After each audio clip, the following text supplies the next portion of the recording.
ஆனந்தமாய் நம் தேவனை கீதங்கள் பாடி துதித்திடுவோம் என்ற பாடலை நாம் இணைந்து பாடி தேவனுக்கு மகிமை செலுத்துவோம்.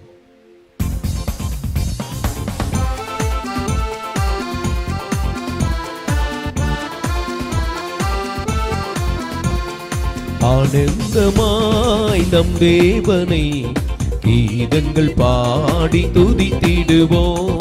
ஆனந்தமாய் நம் தேவனை கீதங்கள் பாடி துதித்திடுவோம். தொழுவோம் பணிந்திடுவோம், அவர்தான் பாத்திரரே. தொழுவோம் பணிந்திடுவோம், அவர்தான் பாத்திரரே. ஆனந்தமாய் நம் தேவனை கீதங்கள் பாடி துதித்திடுவோம். ஆனந்தமாய் நம் தேவனை கீதங்கள் பாடி துதித்திடுவோம். மகிமையும் வல்லமை கணத்திற்கு பாத்திர, சகலமும் சிருஷ்டி தேவன் அதிபதி இயேசுவே. மகிமையும் வல்லமை கணத்துக்கு பாத்திர, சகலமும் சிருஷ்டி தேவன் அதிபதி இயேசுவே.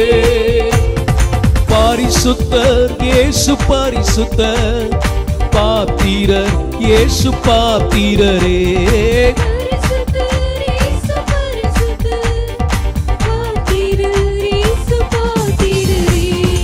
ஆனந்தமாய் நம் தேவனை கீதங்கள் பாடி துதித்திடுவோம்.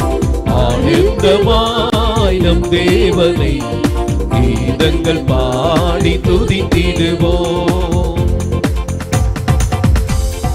ஒளி தரும் கண்களோ, சுடர் தரும் பாதங்கள், பெருவெள்ள இரைச்சல் சத்தம், பலதரம் வல்லமை.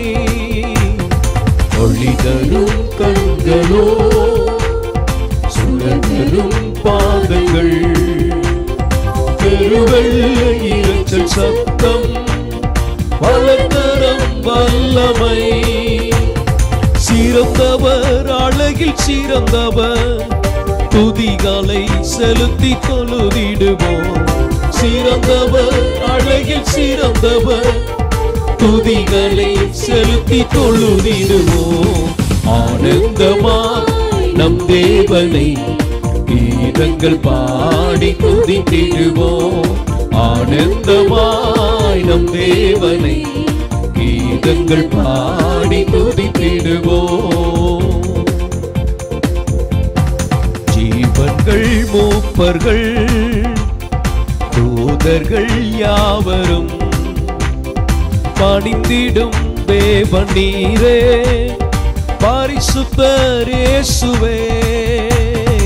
ஜீவன்கள் மூப்பர்கள் தூதர்கள் யாவரும் பணிந்திடும் தேவன் நீரே, பரிசுத்தர் இயேசுவே. ஆவியில் நிறைந்து தொழுகுவோம், ஆண்டவர் இவரை பணிந்திடுவோம். ஆவியில் நிறைந்து தொழுகுவோம், ஆண்டவர் இவரை பணிந்திடுவோம். ஆனந்தமாய் நம் தேவனை கீதங்கள் பாடி துதித்திடுவோம். ஆனந்தமாய் நம் தேவனை கீதங்கள் பாடி துதித்திடுவோம். தொழுவோம் பணிந்திடுவோம், அவர்தான் பாத்திரரே. தொழுவோம் பணிந்திடுவோம், அவர்தான் பாத்திரரே. ஆனந்தமாய் நம் தேவனை கீதங்கள் பாடி துதித்திடுவோம். ஆனந்தமாய் நம் தேவனை கீதங்கள் பாடி துதித்திடுவோம். ஹல்லேலூயா, ஹல்லேலூயா. தேவனுக்கே மகிமை உண்டாவதாக. சங்கீதம் 102 வசனம் 13. தேவரீர் எழுந்தருளி சீயோனுக்கு இறங்குவீர், அதற்கு தயை செய்யும் காலமும் அதற்காக குறித்த நேரமும் வந்தது. தேவன் எழுந்தருளுகிறவர், இறங்குகிறவர், அதற்கு தயை செய்யும் காலம், தயை செய்கிறவர், அதற்காக குறித்த நேரமும் வந்தது. இது நம்முடைய வாழ்க்கையிலே காட்ஸ் டைம், தேவனுடைய நேரம். இந்த நேரத்தை சரியாக பயன்படுத்திக்கிட்டிங்கன்னா அந்த இரக்கமும் தயவும் கிடைத்து எத்தனையோ உயர்வுகளை, நன்மைகளை காண முடியும். இந்த காலத்தை அறியாமல் இருந்தால் அது நம்முடைய குறைபாடு. காலங்களை புரிந்து கொள்ள வேண்டும். நாரை முதலாய் தான் வரத்தக்க காலத்தை அறியும் என் ஜனங்களோ அறிவில்லாமல் இருக்கிறார்கள் என்று ஆண்டவர் ஒரு இடத்துல சொல்றார். தேவ ஜனங்களுக்கு அந்த காலத்தை குறித்த வெளிப்பாடு, விழிப்புணர்வு தேவை. மிகவும் கவனத்தோடு நாம் இருக்க வேண்டியது அவசியம், மிக மிக அவசியமாக அது காணப்படுகிறது. தேவ பிள்ளைகள் விழிப்போடு காணப்பட வேண்டும். தேவன் நம்மை சந்திக்கும் அந்த காலம் ரொம்ப முக்கியம். தயை செய்வதற்கு கர்த்தர் குறித்த காலம். ஆதியாகமத்தில் அந்த வசனம் 27:40. உன் பட்டயத்தினாலே நீ பிழைத்து உன் சகோதரனை சேவிப்பாய். நீ மேற்கொள்ளும் காலம் வரும்போது உன் கழுத்தில் இருக்கிற அவனுடைய நுகத்தடியை முறித்து போடுவாய், அவனுடைய நுகத்தடியை உடைத்து போடுவாய். இன்னைக்கு சில நுகங்கள் நம்ம மேல உட்கார்ந்துக்கிட்டே இருக்கு. நுகத்திலே பரவாயில்ல, இருங்க, அப்படியே இருங்க, அந்த நுகத்தடியிலே வாழுங்க. சகோதர மனுஷ அடிமைத்தனங்கள். ஆவியானவர் இடைப்படுகிறார். சில மனுஷனுக்கு நீ அடிமையா இருக்கிற, ஆனா நீ கர்த்தரை சேவிக்க சேவிக்க ஜெபிக்க ஜெபிக்க உனக்குள்ள ஒரு பலன் வரும். ஒரு நாளை கர்த்தர் குறித்திருக்கிறார். அப்பொழுது அந்த நுகம் உடைந்து நீ விடுவிக்கப்படுவாய். ஆமென். அது ஏன் எப்பொழுதும் நினைக்கணும்? இதுதான் அந்த காலம், தயை செய்யும் காலம். ஆண்டவருக்கு மகிமை உண்டாவதாக. இப்போ அந்த மேற்கொள்ளும் காலம், மேற்கொள்ளுகிற காலம்னா என்னன்னா, எங்கெல்லாம் அடிமைத்தனமா இருக்கீங்களோ அந்த நுகம் உடையும். இந்த நாட்களில் பல நுகங்களை கர்த்தர் உடைத்து, அடிமைத்தன நுகங்களை உடைத்து மேற்கொள்ள அபிஷேகத்தை கொடுக்கிறார். வலது கரத்தை உயர்த்தி இந்த மேற்கொள்ளுகிற அபிஷேகம் எல்லாருக்குள்ளே இறங்கட்டும். இன்னும் அடிமைத்தனம் தானா? இன்னும் நீ அடிமையாக தான் இருக்கணுமா? நீ மேற்கொள்ள கர்த்தர் வைக்கிறார். மேற்கொள்ள வைக்கிறவரே உமக்கு ஸ்தோத்திரம். இன்னைக்கு சிலர் மேலே இப்படிப்பட்ட நுகங்கள் இருக்குது. இன்னைக்கு அதை ஒட்டைக்கிறார் கர்த்தர். ஏதோ ஒரு நுகம் ஒன்று அழுத்தி கொண்டு இருக்குது, மேற்கொள்ள பண்ணுகிறார். அது உடையுது. அந்த நுகம் உடையணும். அந்த அந்நிய நுகம் உடையணும். அந்த மனுஷ நுகம் உடையணும். அந்த மனுஷ நுகம் உடையணும். இப்போ அது உடையணும். உங்களுக்காக நாங்கள் ஜெபிக்கும் போது இங்கே ஒரு அபிஷேகம் உண்டாகும். அந்த அபிஷேகத்தோடு நீங்கள் சேர்ந்து கொள்ளும் போது அது நொறுங்கும், அது உடையும். அது உடைக்கப்படுவதாக, இந்த நுகங்கள் உடைக்கப்படுவதாக இயேசுவின் நாமத்தில். அப்போ இப்படிப்பட்ட விதத்தில் பல விதங்களில் கர்த்தர் நம்மை நடத்துவார். அடிமைத்தனங்கள்லாம் மாற்றி ஆசீர்வாதமாக கர்த்தர் வைப்பார்.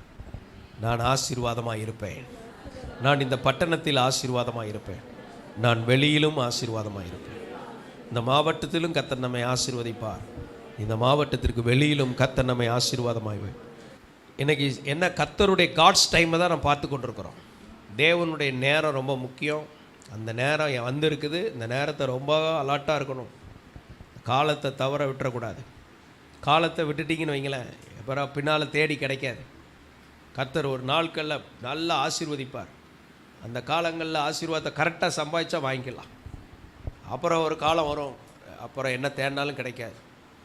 நல்லா ரொம்ப கவனத்தோடு இந்த காலங்களை, இது ஒரு ப்ரைம் டைம் நம்ம லைஃபுக்கு, இந்த ஊழியத்துக்கு இது ஒரு ப்ரைம் டைம். ஆவியானவர் சொல்கிறபடி சார்ந்து கொள்ளணும். காலையிலே 3 மணிக்கு ஜெபம் பண்ண வாங்கன்னா வந்துடுறோம். ஏன்னா ஆண்டவர் சொல்லியிருக்கிறார். ஆவியானவர் ஏவுறார். இந்த வெளிப்பாடுகள் ஸ்தோத்திரம். வெளி நாடுகளுக்கெல்லாம் போனோம்னா இங்கே உள்ள 3 மணி தான் அங்கே காலையில் நேரமாக இருக்கும். அப்போது நம்ம அப்படி மைண்ட் செட் பண்ணிக்கணும். இன்னொரு தேசத்துக்கு போன மாதிரி நினச்சிக்கிற வேண்டிதான். ஸ்தோத்திரம். அதுக்கு தக்க நம்ம இல்லை, நான் இப்படி தான் வழக்கமாக பழகியிருக்கேன். உன் வழக்கத்தை விட்டு வழக்கத்துக்கு மாறாக கர்த்தர் ஒன்று நடத்துவார். சில நேரம் நீ அதுக்கு ஆயத்தமாகணும். அல்லேலூயா. நான் இப்படி தான் பழகியிருக்கேன். நான் ஜெபம், நான் வேலை செய்வேன், சாப்பிடுவேன், தூங்குவேன். சாப்பாடு, வேலை செய், தூக்கம், இப்படியே தான் பழகியிருக்கேன். அப்படி இல்லை. நீ உபவாசம் பண்ணும்பார். நீ இன்னைக்கு விழித்திரும்பார். இன்னைக்கு இந்த நபரை சந்திம்பார். ஆண்டவர் உங்களை வழக்கத்துக்கு மாறாக நடத்தினா எத்தனை பேர் ஆவியானவரோடு ஒத்துழைக்க ரெடியாக இருக்கிறீங்க? உங்கள் வலது கரத்தை உயர்த்தி ஒரு ஜெபம் பண்ணுங்க. ஆண்டவரே, நாங்கள் உம்மோடு ஒத்துழைக்க ரெடியாக இருக்கிறோம், கிருபை தருவீராக இயேசுவின் நாமத்தில். ஆமென். மார்க்கெட் பிளேஸ் மினிஸ்ட்ரின்னு ஒன்று இருக்குது. மார்க்கெட்டு போகும்போது திடீர்னு அங்கே உள்ள யாரோ பார்த்து கர்த்தர் பேசுவார். இந்த நபருக்கு இந்த பிரச்சனை இருக்குது, போய் சொல்லு. ஆனால் அவங்கள பார்த்து, இந்த ஆண்டவர் உங்களை பார்த்து இப்படி சொல்கிறாருன்னொடனே அவங்க அங்கேயே அழுது மனம் திரும்பி சில மிரக்கல்ஸ்லாம் நடக்கும், கட்டிலாம் மறையும். அற்புதம் நடந்தவுடனே அங்கேயே அழுது மனம் திரும்பி எழுப்புதல் வந்துடுது. இனி உள்ள காலங்களில் இப்படிலாம் நடக்க போகிறது. ஆவியானவர் என்னை எடுத்து பயன்படுத்த என்னை ஒப்பு கொடுக்கிறேன். அப்படி எத்தனை பேர் ரெடியாக இருக்கிறீங்க? சொல்லுங்கள், ஏசப்பா என்னை எடுத்து பயன்படுத்த என்னை ஒப்பு கொடுக்கிறேன். உங்களை கொண்டு அநேகருடைய கட்டுகளை கர்த்தர் உடைப்பார், சிறையிருப்பை மாற்றுவார், கண்களை திறப்பார், விடுதலை கொடுப்பார், அபிஷேகத்தினால நிரப்புவாராக இயேசுவின் நாமத்திலே. இந்த அக்கினி நிரப்பட்டும், இந்த வல்லமை நிரப்பட்டும். ஸ்தோத்திரம், ஸ்தோத்திரம், ஸ்தோத்திரம். தேவனுடைய வேலை இதை பயன்படுத்திக்கணும். இதுதான் காட்ஸ் டைம். தேவ பிள்ளையே, இது உனக்கு கர்த்தர் வச்சிருக்கிற சூப்பர் டைம். மிஸ் பண்ணிடாத, சாதாரணமாக இருந்து விடாதே. 104ஆம் சங்கீதம் 27ஆம் வசனத்தை வாசிக்கும் போது, ஏற்ற வேளையில் ஆகாரத்தை தருவீர் என்று. அந்த வேளையில ஆகாரம் தருகிறார். ஆகாரம் தருகிறது வேலைன்னு ஒன்று இருக்கு. ஆகாரம்னா தேவன் கொடுக்கிற ஆகாரம். இப்போ போன வாரத்தில் நான் சொல்லி கொண்டிருக்கிற வார்த்தை, ஒரு பெரிய மூத்த ஊழியர் சொன்ன வார்த்தை, இந்த இயேசு கற்றுக் கொடுத்த ஜெபம் பண்ண வேண்டிய விதம், பரமண்டல ஜெபம், அதை நாள் முழுவதும் ஜெபிக்கிற ஒரு பழக்கத்தை கொண்டு வர வேண்டும் என்று அவர்கள் சொன்னார்கள். இப்போ முதல்ல காலையில் எழுந்தோன்னு நம்முடைய நாமம் பரிசுத்தப்படுவதாக, அவரை நல்லா உயர்த்தி துதிக்கிறது, அவரை ஆராதிக்கிறது, அந்த இடத்துக்கு அது அடையாளமாக இருக்கிறது. நம்முடைய ராஜ்யம் வருவதாக. ரெண்டாவது, அவருடைய ராஜ்யம் வர வேண்டும் என்று ஜெபிக்கிறது. ஆண்டவரே, எங்கள் வீட்டில் நம்முடைய ராஜ்யம் வரணும், எங்கள் தெருவில் நான் குடியிருக்கிற பகுதியில் நம்முடைய ராஜ்யம் வரணும், இந்த பட்டணத்தில் நம்முடைய ராஜ்யம் வரணும், இந்த தேசத்தில் நம்முடைய ராஜ்யம் வரணும், இந்த உலகத்தில் தேவராஜ்யம் வரணும். எல்லோரும் சொல்லி ஜெபம் பண்ணுங்க. ஆண்டவரே, நம்முடைய ராஜ்யம் வருவதாக, இந்த பட்டணத்தில் நம்முடைய ராஜ்யம் வருவதாக. ஸ்தோத்திரம். இந்த தேசத்தில் நம்முடைய ராஜ்யம் வருவதாக, நான் குடியிருக்கிற தெருவில் நம்முடைய ராஜ்யம் வருவதாக. ஹல்லேலூயா. அடுத்தது உம்முடைய சித்தம். அந்த சித்தம் பரலோகத்தில் செய்யப்படுது. பரலோகத்தினுள்ள எல்லா காரியமும் தேவ சித்தத்தின்படி நடக்குது. இந்த பூமியில் தான் பிசாசு சித்தம், மனுஷ சித்தம், கண்ட சித்தங்களும் நடமாடிட்டு இருக்குது. ஆனால் இங்கே ஜெபிக்கணும், உம்முடைய சித்தம் பரலோகத்தில் செய்யப்படுவது போல இந்த பூமியிலும் செய்யப்படுவதாக. நான் தேவ சித்தத்தில் இருக்கிறேனா? என் குடும்பம் தேவ சித்தத்தில் இருக்குதா? கவனமாக இருக்க கர்த்தர் உதவி செய்வாராக. எல்லாம் சொல்லி ஜெபம் பண்ணுங்க. ஏசப்பா, உங்கள் சித்தத்திற்குள்ளே நாங்கள் வாழ எங்களுக்கு கிருபை தருவீராக. பரிசுத்த ஆவியானவர் எங்களை நடத்துவீராக, தேவ சித்தம் செய்கிறவர்களாய். ஆமேன், ஆமேன், ஆமேன், ஆமேன். ஸ்தோத்திரம். அடுத்தது ஸ்தோத்திரம். எங்களுக்கு வேண்டிய ஆகாரத்தை எங்களுக்கு தாரும். அந்த ஆகாரத்திற்காக ஜெபிக்கிறது. நீங்கள் எங்களுக்கு வேண்டிய ஆகாரத்தை எங்களுக்கு இன்று தாரும், ஆகாரத்தை தாரும் என்று ஜெபிக்கணும். தந்ததுக்கப்புறம் ஆசீர்வதிக்கணும். அது யார் தந்த ஆகாரம்னு தெரியாதுல்ல. ஸ்தோத்திரம். சில கள்ள போஜனங்கள்லாம் இருக்குல்ல, பைபிளில் கள்ள போஜனம் இருக்குது, தேவன் தராத போஜனம் இருக்குது. எல்லாத்தையும் சாப்பிட்றக்கூடாது. அப்போ கேட்கணும், எங்களுக்கு வேண்டிய ஆகாரத்தை எங்களுக்கு இன்று. எல்லாரும் ஒரு தடவை சொல்லுங்கள், எங்களுக்கு வேண்டிய ஆகாரத்தை எங்களுக்கு இன்று தாரும். நல்ல ஆகாரத்தை கர்த்தர் தருவார். கேட்காமலே ஜெபம் பண்ணிட்டு சாப்பிட்டுட்டு இருப்போம். ஆண்டவர்கிட்ட கேட்கணும், எங்களுக்கு வேண்டிய ஆகாரத்தை எங்களுக்கு இன்று தாரும்னா டெய்லி சாப்பாட்டுக்காக ஜெபம் பண்ணிட்டு இருக்கிறார். ஒன்று சரீரப்பிரகாரமான ஆகாரம், இன்னொன்று ஆவிக்குரிய ஆகாரம், ஆத்மாவுக்குரிய ஆகாரம். நிறைய ஆகாரங்கள், ஆசீர்வாதங்கள் கூட ஒரு ஆகாரம் தான். இந்த ஆகாரங்களை அவர் நமக்கு தர அப்பத்தையும் தண்ணீரையும் ஆசீர்வதிக்க ஜெபிக்கிறது. ஸ்தோத்திரம். ஹல்லேலூயா. அப்புறம் மன்னிக்கிறது. எங்கள் கடனாளிகளுக்கு நாங்கள் மன்னிக்கிறது போல. நம்ம மன்னிக்காமலே என்னைய மன்னின்னு ஜெபம்னா கேட்க மாட்டாராம். அப்போ நான் மன்னிக்க வேண்டியது யாரெல்லாம்? ஸ்தோத்திரம். நான் யாரெல்லாம் மன்னிக்கணும்னு பார்த்து மன்னிச்சிடணும், மனசுக்குள்ளே அவங்கள மன்னிச்சிடணும். அடுத்தது, என்னையும் மன்னியும் ஆண்டவரே. அப்படி ஒரு மன்னிப்புக்காக ஜெபம் பண்ணுங்க. ஆண்டவரே, நான் யார் யாரை மன்னிக்கணுமோ, இது வரைக்கும் மன்னிக்காமல் இருக்கிறோனோ நான் மன்னிச்சிடுறேன். அதே போல் ஸ்தோத்திரம். ஆண்டவரே, எனக்கு நீர் மன்னிப்பை தரும்படியாயும் ஜெபிக்கிறேன். Praise the Lord. ஹல்லேலூயா. அடுத்து, எங்களை சோதனையில் உட்பட பண்ணாமல் தீமையிலிருந்து சோதனையில் போய் சிக்கிடக்கூடாது. சிக்கினதுக்கப்புறம் காப்பாற்றுங்கிற ஜெபம் இல்லை. ஏசு அழகாக சொல்லி கொடுத்துருக்கிறார், சோதனையில் அகப்படாமலே காப்பாற்றுங்கன்னு சொல்லி கொடுத்துருக்கிறார். ஆபத்து வந்ததுக்கப்புறம் அப்பா அப்பான்னு கூப்பிட வேண்டாம். ஆபத்து வராமல் சோதனையில் சிக்காமல் என்னை காப்பாற்றும். ஜெபம் பண்ணுறீங்களா? சோதனையில் அகப்படாமல், சோதனைக்கு உட்படாமல் எங்களை தீமையிலிருந்து ரட்சித்து கொள்ளும். அப்புறம் இரவில் ஜெபிக்கும் போது, ராஜ்யமும் வல்லமையும் மகிமையும் என்றென்றைக்கும் உடையவைகளே, இந்த நாளில் என்னை பாதுகாத்தீங்க, என் தேவையை சந்திச்சிங்க, எனக்கு அற்புதம் செய்தீங்க, எனக்கு இருந்த தடையெல்லாம் மாற்றினீங்க, எல்லா மகிமையும் உமக்கே. அப்படி தான் அந்த நாளை நிறைவடைய பண்ணணும்.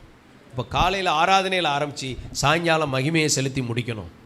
நம்ம லைஃபே இயேசு கற்றுக் கொடுத்த அந்த ஜெபத்தின்படி வாழ்க்கை சக்கரம் அது சுழல கர்த்தர் கிருபை செய்வாராக.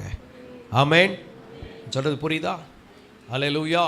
கேட்டுட்டு போயிடாதீங்க, வாங்கிட்டு போகணும், பெற்றுக்கொள்ளணும். இந்த அனுபவம் உடையவர்களாக இருக்கணும். சபையில் தினசரி ஜெபங்கள் கர்த்தர் கொடுத்துருக்கிறார், அதை அழகாக பயன்படுத்தி கொள்ளணும். இந்த அபிஷேகத்தை கர்த்தர் தருவாராக. அப்போ ஆகாரம் தரும் வேலை 119 126 வாசிக்கும் போது, நீதியை செய்ய கர்த்தருக்கு வேலை வந்தது. நீதி செய்யும் வேலை, அதை மட்டும் எடுத்துக்கிடுங்க. நம்ம லைஃபோட கனெக்ட் பண்ணி பார்ப்போம். நம்ம நிறைய பாதிக்கப்பட்டிருக்கலாம், கஷ்டம் வந்திருக்கலாம். கர்த்தர் நீதி செய்யணும்னு பொறுமையாக இருக்கிறீங்களா? நீங்களே போய் நீதி செய்ய போகிறீங்களா? இயேசுநாதருக்கு முந்தி போகக்கூடாது. இயேசுநாதரை விட முந்தி போகாமல் அவரோடு செல்ல, அவரை பின் செல்ல கர்த்தர் கிருபை தருவாராக. இப்போ நம்ம என்ன சொல்லணும்? கர்த்தர் நீதி செய்ய வேண்டும். எல்லாரும் சொல்லுங்க, யார் தான் நீதி செய்யணும்? கர்த்தர் நீதி செய்யணும். பொறுமையாக இருங்க, கர்த்தர் நீதி செய்வார். இந்த வார்த்தையை கவனிக்கிறவங்க எல்லாருக்கும் அவர் நீதி உள்ளவராக இருக்கிறனால நீதி தான் செய்வார். Price the Lord. ஸ்தோத்திரம். வழக்கு என்ன வழக்கு இருந்தாலும் கர்த்தர் நீதி செய்வார். அவரை சார்ந்து கொள்ளுங்க, கொஞ்சம் பொறுமையாக இருங்க. ஆண்டவர் நீதி செய்வார்னு விட்டுட்டு ஃப்ரீயாக வாழ பழகணும். எல்லாரும் அதற்காக ஒரு ஜோமன். இது ஒரு நல்ல ஆவிக்குரிய முதிர்ச்சியான அனுபவம். ஆண்டவரை நீங்கள் பார்த்துக்கிடுங்க, ஆண்டவரை நீங்கள் நீதி செய்யுங்க ஆண்டவரேன்னு விட்டு கொடுத்து, கர்த்தாவே உம்முடைய கையில் விட்டு கொடுத்து விடுகிறோம். இதுவரைக்கும் நாங்கள் போராடி கொண்டிருந்தாலும் நீர் நீதி செய்கிறவர். அதுதான் இந்த நேரம். இந்த நாட்களில் கர்த்தர் உங்களுக்கு நியாயம் நீதி கிடைக்க பண்ணுவார். உங்களுக்கு கிடைக்க வேண்டிய நியாயங்கள் கிடைக்கும். அநியாயங்களை ஒழிய பண்ணுவார். அநியாயங்கள் அக்கிரமங்கள் மேல் நடவடிக்கை எடுப்பார். அதுவும் கர்த்தரே நீதி செய்கிறார்னா எவ்வளோ ஆசீர்வாதம் பாருங்க. ஆமென். அடுத்தபடியாக ஸ்தோத்திரம், லூக்கா 1:10. தூபம் காட்டுகிற வேளையிலே ஜனங்கள் எல்லாரும் கூட்டமாய் வெளியே ஜெபம் பண்ணி கொண்டிருந்தார்கள். அப்பொழுது கர்த்தருடைய தூதன் வந்து தூப பீடத்தின் வலது பக்கத்திலே நின்று அவனுக்கு தரிசனமானான். சகரியா அவனை கண்டு கலங்கி பயமடைந்தான். தூதன் அவனை நோக்கி, சகரியாவே பயப்படாதே, உன் வேண்டுதல் கேட்கப்பட்டது. உன் மனைவியாகிய எலிசபெத்து உனக்கு ஒரு குமாரனை பெறுவாள். பாருங்க, இங்க ஒரு அந்த தேவனுடைய வேலைன்னு வரும் பாருங்க. நல்ல தூபம் காட்டுற நேரம், ஆராதிக்கிற நேரத்தில் தூதன் சந்திச்சு பேசுறான். ஆராதனைக்கு வந்திருக்கிறீங்க, கர்த்தர் உங்களை சந்தித்து பேசுகிறார். சந்தித்து சொல்லுகிறார், ஸ்தோத்திரம், என்ன சொல்லுகிறார்? சகரியாவே பயப்படாதே, பயப்படாத, உன் வேண்டுதல் கேட்கப்பட்டது. ஜெபத்தை நான் கேட்டேன். உன் மனைவியாகிய எலிசபெத் உனக்கு ஒரு குமாரனை பெறுவாள். அவனுக்கு யோவான் என்று பெயரிடுவாயாக. யோவானை நீ பெற போகிறாய். உனக்கு சந்தோஷமும் மகிழ்ச்சியும் உண்டாகும். சந்தோஷமா இருக்க போகிற. அவன் பிறப்பின் நிமித்தம் மகிழ்ச்சியா இருக்க போகிற. இதெல்லாம் கர்த்தர் பேசுறார். இன்னைக்கு உங்களோட கர்த்தர் கம்யூனிகேட் பண்ணுகிறார். உன் நெடுநாள் ஜெபத்தை நான் கேட்டிருக்கிறேன், நீ பதிலை பெறப்போகிறாய். அப்போ தேவன் தயை செய்வதுனா என்னன்னா, நெடுநாள் ஜெபங்களின் பதிலை ஒரே நாளில் பெற்றுக்கொள்கிறது. சொல்லுங்க, நெடுநாள் என் ஜெபத்தின் பதிலை இன்னைக்கு நான் பெற்றுக்கொள்கிறேன். ஒரு யோவானை நாங்கள் பார்க்க போகிறோம். யோவான் ஸ்நானகன்னா என்னன்னா பிரதிஷ்டை. அவன் பிரதிஷ்டை. உங்கள் வீட்டில் ஒரு யோவானை பார்க்க போகிறீங்க. Price the Lord, price the Lord. ஆமாம், சந்தோஷம் உண்டாக போகுது, மகிழ்ச்சி உண்டாக போகுது. கர்த்தர் அதை செய்கிறார். எல்லாம் கர்த்தரை மகிமைப்படுத்துங்க. அல்லேலூயா. நான் இதை பெற்றுக்கொள்ளுகிறேன், சுதந்தரித்து கொள்ளுகிறேன். இந்த ஆசீர்வாதங்களை receive it in Jesus name. கர்த்தர் கொடுக்கறதெல்லாம் வாங்கிக்கிடணும். யோவான் 2:4 வாசிக்கும் போது, அதற்கு இயேசு, ஸ்திரீயே, எனக்கும் உனக்கும் என்ன? எனக்கும் உனக்கும் என்ன? என் வேலை இன்னும் வரவில்லை என்றார். இயேசு சொல்றாரு, அம்மா, இயேசு ஸ்திரியை பார்த்து, இது அம்மா பிள்ளை உறவு டைம் கிடையாது, அம்மா சொன்னதுனால பையன் கேட்குற நேரம் இல்லை, இது தேவனுடைய வேலைன்னு ஒன்று வரணும். God's time. அம்மா சொன்னதுனால இயேசு திராட்சை ரசத்தை உண்டாக்கல, தேவனுடைய நேரத்தில் தான் முக்கியம். தேவனுடைய நேரத்தில் தான் அதை செய்தார். இன்றைக்கு நம்முடைய வாழ்க்கையில் ஆண்டவர் அப்படிப்பட்ட அற்புதத்தை செய்ய போகிறார். இது காட்ஸ் டைமாக இருக்கிறதுனால மரியாள் சொல்லி செய்யாத கூட தேவனுடைய நேரமாக இருக்கிறனால இன்றைக்கு அந்த தண்ணீரை திராட்சரசமாய் மாற்றப் போகிறார். இனி நம்முடைய வாழ்க்கை வெறுமையான வாழ்க்கையாக இருக்காது. இனி நம்முடைய வாழ்க்கை சுவையுள்ளதாய் மாறும். மற்றவர்கள் புகழ்ந்து பேசக்கூடியதாய் கர்த்தர் சூழ்நிலைமையை மாற்றுகிறார். விசுவாசத்தை அல்லேலூயா சொல்லுங்க. அது அப்படியே ரேமாவாக எடுக்கணும். Prophetical word, God's revelation. ஆண்டவர் நமக்கு வெளிப்பாடுகளோடு பேசி கொண்டிருக்கிறார். ஆண்டவர் நம்முடைய வாழ்க்கை எப்படி ஆசீர்வதிக்க போகிறார். ஸ்தோத்திரம். அந்த கற்சாடி எம்டி கற்சாடி அல்ல, எல்லாம் நிரப்பப்பட்ட கற்சாடியாய் மாறி, திராட்சரச கற்சாடியாய் மாறி, எல்லாரும் அதை சாப்பிட்டு அவர்கள் சாட்சி சொல்லிட்டு போனாங்க, பிந்தின ரசம் ரொம்ப நல்லா இருந்தது. ஆண்டவர் நமக்கு அந்த பிந்தின ரசத்தின் சுவையை கத்த தரப்போகிறார். முந்தின ரசம் எம்டியாக போயிடுச்சு, முந்தின வாழ்க்கை எம்டியாக போய் காலியாக போயிடுச்சு. இப்போ அப்படி கிடையாது. இனி பிந்தின ரசத்தை இயேசு உண்டாக்குகிறார். தயை செய்யும் நேரம் இது. தேவன் அற்புதம் செய்யும் நேரம் இது. எல்லார் வாழ்க்கையில் இந்த அற்புதங்கள் நடப்பதாக, அடையாளங்கள் நடப்பதாக. ஐ ரிசீவ் இட், பெற்றுக்கொள்கிறேன். அவங்களோட என்ன பேசுகிறாருன்னு அவங்கவுங்க ஆவியில் தெரியும். அந்த வார்த்தை பந்து மாதிரி வரும். ஐ ரிசீவ் இட், பெற்றுக்கொள்கிறேன். ரிசீவ் இட், பெற்றுக்கொள்கிறேன், பெற்றுக்கொள்ளணும். அந்த நேரத்தில் தான் அந்த வார்த்தையே வரும். அடுத்தபடியாக யோவான் 12:23. அப்பொழுது இயேசு அவர்களை நோக்கி, மனுஷகுமாரன் மகிமைப்படும்படியான வேலை வந்தது. மனுஷகுமாரன் மகிமைப்படுமையான வேலை வந்தது. மகிமைப்படும் வேலை. ஆண்டவர் சொல்லியிருக்கிறார், நான் உன்னில் மகிமைப்படுவேன். இயேசு எனக்குள்ளே இருந்து என்ன செய்வாரா? நமக்குள்ளே இயேசு இருந்தால் என்ன நடக்குது தெரியுமா? அவர் அந்த வெளிச்சம் தாங்க முடியாது, அது உதிக்கும். இயேசு நமக்குள்ளே இருந்தால் என்ன செய்யும்? அந்த வெளிச்சம் உதிக்கும். இந்த வெளிச்சத்தை கண்டவுடனே ராஜாக்களே வருவாங்க. அந்த மாதிரி ஒரு ஞான ஒளி, ஒரு சுவிசேஷ ஒளி, அப்படிப்பட்ட வெளிச்சம் உதிக்கும். ஆண்டவருடைய நாம் மகிமைப்படுவதாக. அந்த வெளிச்சம் உதிக்கிற வாழ்க்கை வாழ கர்த்தர் உதவி செய்வார். அநேகருக்கு ஆசீர்வாதமாக கர்த்தர் மாற்றுவார். அந்த கிருபைகளை கர்த்தர் தருவார். எல்லாரும் கர்த்தரை ஸ்தோத்திரம் பண்ணுங்க. உங்களுக்குள்ளே இருந்து நிறைய அற்புத அடையாளங்கள், நன்மைகள், கிரியைகளை கர்த்தர் செய்வார். இயேசு எண்ணில் இருந்து வெளிப்படுவார், எண்ணில் இருந்து மகிமைப்படுவார். ஆண்டவருக்கு மகிமை. ஸ்தோத்திரம், ஸ்தோத்திரம், ஸ்தோத்திரம். ஜெபத்தில் இருக்கிற, இந்த ஆராதனையில் இருக்கிற எல்லார் வாழ்க்கையிலும் ஏசப்பா மகிமைப்படுவார். ஏசப்பா மகிமைப்படுவார். ஏசப்பா மகிமைப்படுவார்.